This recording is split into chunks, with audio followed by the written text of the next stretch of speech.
Just a little friendly reminder, you don't need to be a bodybuilding model to play in the NFL. And the guys we're highlighting today prove that without a shadow of a doubt.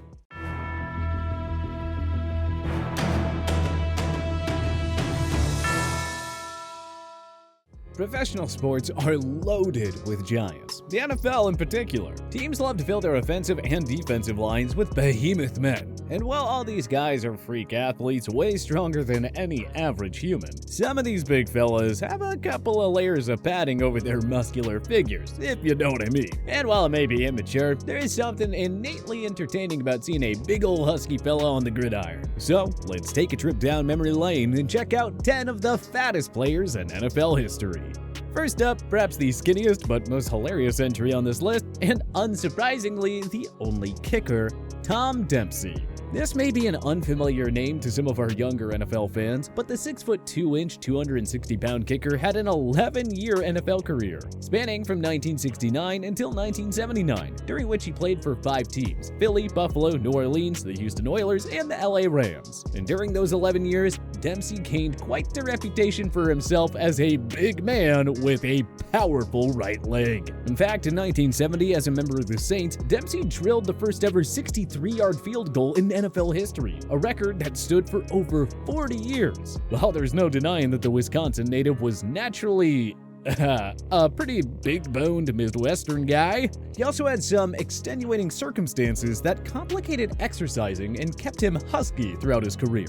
Dempsey was born with no toes on his right foot and no fingers on his right hand, forcing him to wear a custom-made flat front kicking shoe that drew some ire from opposing teams, as well as the media. Even the NFL effectively targeted him with rule changes, adding a rule unofficially known as the Tom Dempsey rule that regulated the kind of shoes that kickers were able to wear. Can you imagine being born with no toes on your kicking foot, going on to become a professional kicker, and then having people tell you that you have an unfair advantage? If you ask me, people were just dumbfounded how a fat kicker born without any toes on his kicking foot was one of the better kickers in the league over the course of a decade plus. I'm glad Tom never let the haters keep him down. He remained steadfast, once telling reporters who asked if he had an unfair advantage, "Unfair, eh? How about you try kicking a 63-yard field goal to win it with 2 seconds left and you're wearing a square shoe? Oh yeah, and no toes either. Couldn't have said it any better myself, Tom." Perhaps the fat quarterback is also as visually stunning as seeing a fat kicker. While they are certainly a huge minority, we have actually seen a couple of mountainous quarterbacks over the years. And even in the context of football, where we're used to seeing enormous men, seeing them play quarterback just kinda looks bizarre. There are 2 names that jump to the front of our minds here: Jamarcus Russell and Jared Lorenzen. 2 fellas who took drastically different journeys to their place in NFL lore. Let's start with Russell, the former #1 overall pick out of LSU. His story starts in Mobile, Alabama, where he was one of the most successful high school football players and subsequently one of the most sought-after college recruits of all time. Which, considering he had a nearly pro-ready frame at age 18, standing 6'5" and 220 pounds, shouldn't come as much of a surprise. In fact, his Alabama State record of 10,774 career passing yards still stands. When he got to LSU, his success continued rather easily, as he was still vastly superior as an athlete compared to most of his competition. It is, however, worth noting that this was almost to his detriment, as it appears a sense of complacency almost started to set in.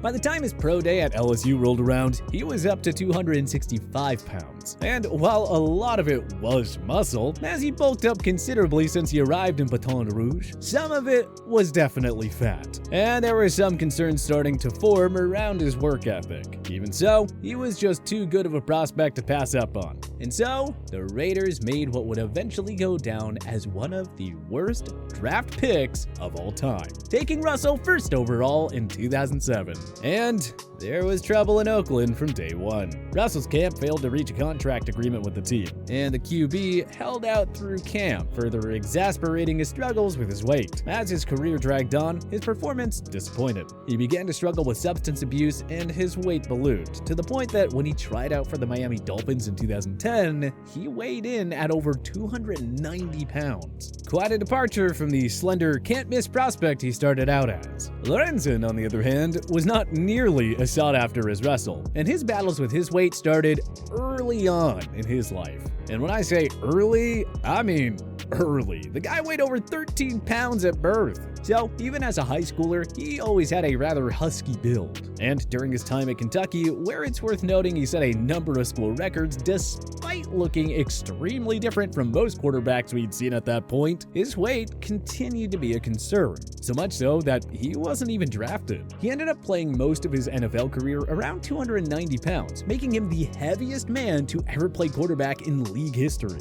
Unfortunately, his struggles with his weight in the NFL were just the tip of the iceberg in what would end up being a life-defining challenge for the man affectionately known as the Hefty Lefty, as he eventually got up to 500 pounds. Lorenzen did well to fight back as best he could, getting all the way back down to 280, but apparently the damage had been done and he tragically passed in 2019 at the all-too-young age of 38 as a result of cardiovascular disease. His journey back from 500 pounds was, however, a great source of inspiration for many, as ESPN helped to document his story. But moving to a lighter note, and a running back, we have Eddie Lacy, the former Alabama standout and Pro Bowler for the Green Bay Packers. Lacy, like Lorenzen, was always on the thicker side. Despite standing only 5'10", he weighed in at around 225 pounds coming out of high school, which are pretty jarring dimensions, especially when you consider the freakish athleticism needed to be recruited to Alabama. But athleticism was not something that Lacy lacked. Even at 225 pounds, he ran a 4.6 coming out of high school, and during his time at Alabama, he did well to maintain his weight. By the time draft day came around in 2013, he was still right around 225 pounds, and had put on a considerable amount of muscle, which helped him to perform well at the NFL level. He was an All-Pro selection in his first season, earning himself Offensive Rookie of the Year honors to boot. Unfortunately, it seemed like he struggled with some of the rigid structure that was in place for him in Tuscaloosa, and as time went on, his weight started to become an issue, as he ballooned up to over 260 pounds. The issues seemed to compound for Lacy as his weight became a massive media talking point, something he told ESPN that still plagues him to this day. I could pull up my Twitter right now, and there would be a fat comment in there somewhere, Lacy explained. Like, I could tweet, "Today's a beautiful day," and someone would be like, "Oh yeah, you fat." I sit there and wonder, what do you get out of that? To make matters worse, the attention paid to Lacy's weight heightened as his performance dwindled. It even became a negotiation tactic for teams interested in Lacy, as they often included weight-based incentives for him in his contracts, something that we would typically see happening with linemen, not running back. Shocking as it sounds, particularly outside the context of pro football, but there were a number of NFL big men who absolutely dwarfed Lacy. Guys like Bryant McKinnie, Nate Newton, and William the Refrigerator Perry. Newton and McKinney both made it to the league as offensive linemen, while Perry was a stalwart defensive tackle. And all three of these guys found quite a bit of success in the league, in part because of the strength that came with their immense size. McKinney, who stood 6 foot 8 inches and weighed upwards of 360 pounds, played 12 seasons in the NFL, most of them for the Minnesota Vikings, after being taken 7th overall out of the University of Miami. Throughout his career, he gained a reputation for being one of the most reliable tackles in the game, having earned Pro Bowl honors in 2009 and helping the Baltimore Ravens to a Super Bowl title in 2012, delivering a number of clutch postseason performances despite not having played much during the regular season. Newton was a part of those insanely talented 90s Dallas Cowboys offensive lines that paved the way for Emmitt Smith, while also helping to keep Troy Aikman upright. During his playing days, the 6 foot 3 inch 6-time Pro Bowler and 3-time Super Bowl champion was listed on the roster at anywhere from 325 to 375 pounds. While it's believed that that was on the light side for Newton, who teammates called the kitchen because to the naked eye he was even bigger than the aforementioned Perry, it is believed that at his heaviest, Newton played at over 400 pounds, which is insane to think. Fortunately, in his retirement, he's gotten it way under control and gotten down all the way to 220 pounds, which according to Newton is the lightest he had been since the 8th grade.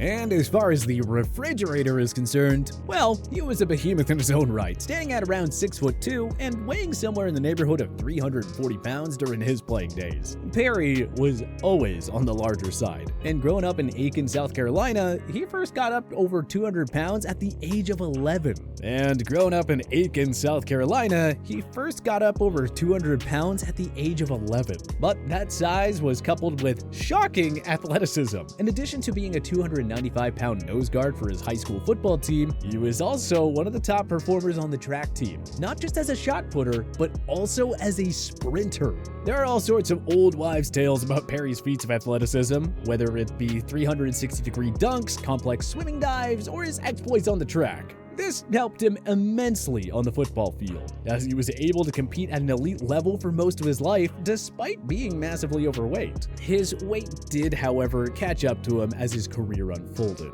and it's believed that had he been able to better manage his weight, what was a solid career could have been a Hall of Fame one.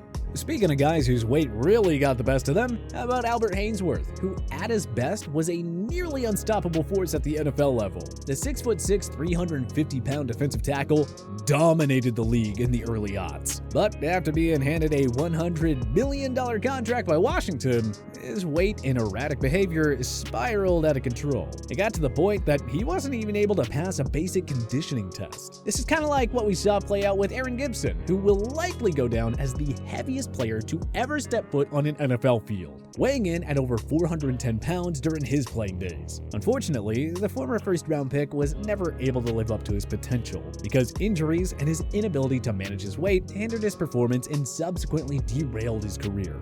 Now, last but not least, we have to include Trent Brown, who owns the dubious honor of being the heaviest current player in the NFL. The former 7th-round pick out of the University of Florida is a mountain of a man. He stands at 6 feet 8 inches and weighs somewhere in the neighborhood of 380 pounds. Unfortunately, Brown has struggled both with his weight and perhaps subsequently with staying healthy in the NFL, as he has only played 16 games twice in 7 NFL seasons. But when he is on the field and playing at his best, he has been a force to be reckoned with. I mean, check out what former Super Bowl MVP and one of the most feared pass rushers in the league, Von Miller, had to say about Brown. He is the best right tackle in the National Football League, and he may even be a top 5 tackle period in the National Football League. There's not another tackle who's that tall, that big, and can move the way he moves. And he was a huge part, no pun intended, of the Super Bowl 53 champion New England Patriots. The point being,